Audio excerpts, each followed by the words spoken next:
Before I get into my story, let's first ask, what does greatness mean to you? Intelligence and insight, success and achievements, meaningful discoveries and experiences, passion, power, career. These are some of the many things that we as humans associate to greatness. Years ago, my middle school English teacher gave out a very broad assignment to her little 12-year-olds.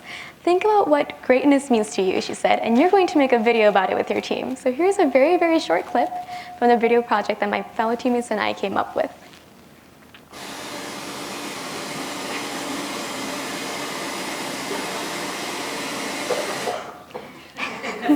Despite the bittersweet memories of me and my friends frantically waving a giant green garden hose all over the streets in a foolishly brave attempt to make it rain in the middle of a California summer, these little video clips from my pre-adolescence reminded me of something.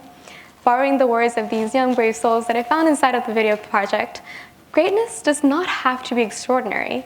No, in fact, one of the greatest things in the world can be manifested from one of the seemingly tiniest, yet potentially one of the mightiest things, kindness, and the happiness that comes with it. So today I want to share with you the secret of 3 mighty things: acts of kindness, words of kindness, and kindness to yourself. First is acts of kindness. Years ago, in my junior year, I decided to intrude my best friend's household at around 10 p.m. at night. You see, she was going through what many high schoolers can probably relate to, death week. She was laden with multiple large-scale exams, extreme all-nighter assignments, and sleep deprivation the whole week. And many high schoolers can probably relate to what I'm talking about, and I just couldn't erase her tired look from my head.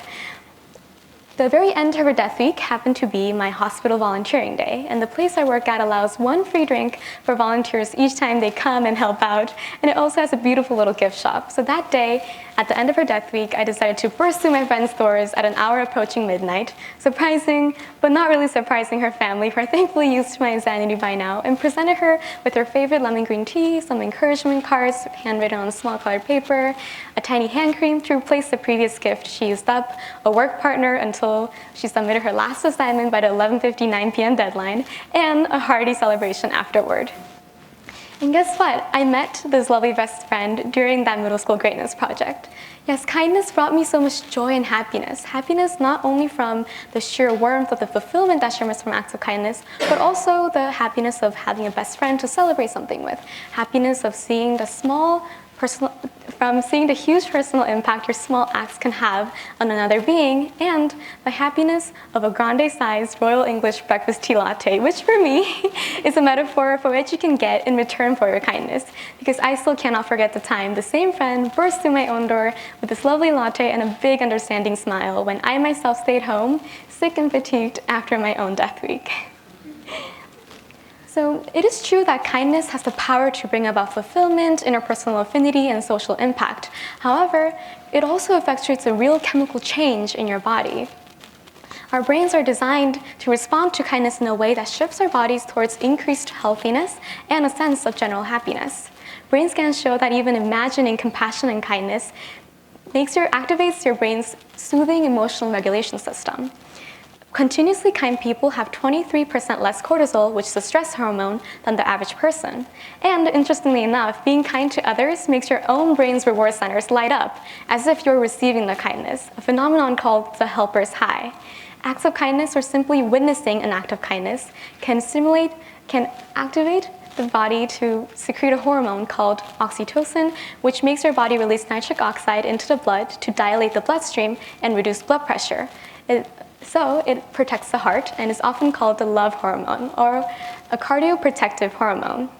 Acts of kindness also helps create new neural connections, secrete endorphins, which is known to be the brain's natural painkiller, and serotonin, the calming feel-good chemical that antidepressants help produce. Kindness, as self-centered as it may sound while discussing altruism, may be one of the keys to a happier and healthier self, which we're all looking for as human beings. So here is an old Korean adage that I've grown up hearing, and it goes like this: compliments make even a whale dance. Kind words are not meant only for other people. Kind words can have an impact as great as that of kind acts.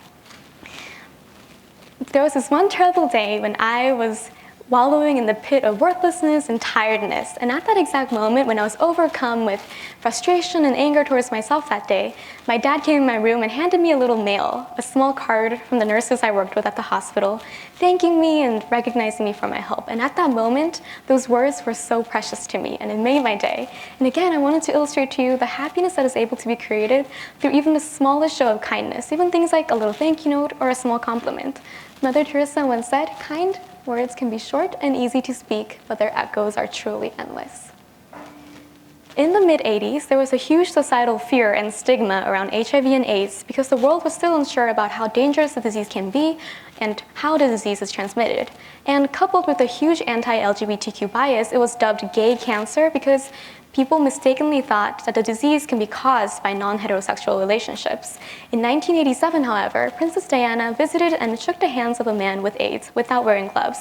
And this little show of compassion remains a landmark that changed not only people's beliefs that AIDS can be transmitted through casual physical touch, but also prompted the world to change its dialogue about AIDS. So today, I want to challenge all of us. Try starting out your day by giving yourself a mission. Tell yourself, my goal today is to say or do 3 really kind things. We don't have to be royalty in order to impart positive change in ourselves and those around us. In order to impart positive change to those around us, imagine how different our society will be and how different the world we live in will be if every one of us set out to spread a little bit of kindness every day. If our world's ambience was measurable by a thermostat, I believe that the readings on the thermostat would reach closer and closer to that of a nice warm cup of Royal English breakfast tea latte every day. So here, moving on to my last bit of advice about finding happiness through kindness is about self-compassion. Kind words and kind acts are not meant only for other people. It is true that carrying out acts of kindness and saying words of kindness results in your happiness, but direct love and kindness towards your own self are one of the most crucial paths to your happiness. So here are 4 ways you can try out being kinder to yourself. Avoid self-deprecation, reward yourself, be thankful, and smile more. What do each of these bits of advice mean to you at a personal level in your own life? You may not realize now, but living in a society in which self-deprecating words have become the norm or even the subject of a light joke, it is important that we remember to be kinder to ourselves.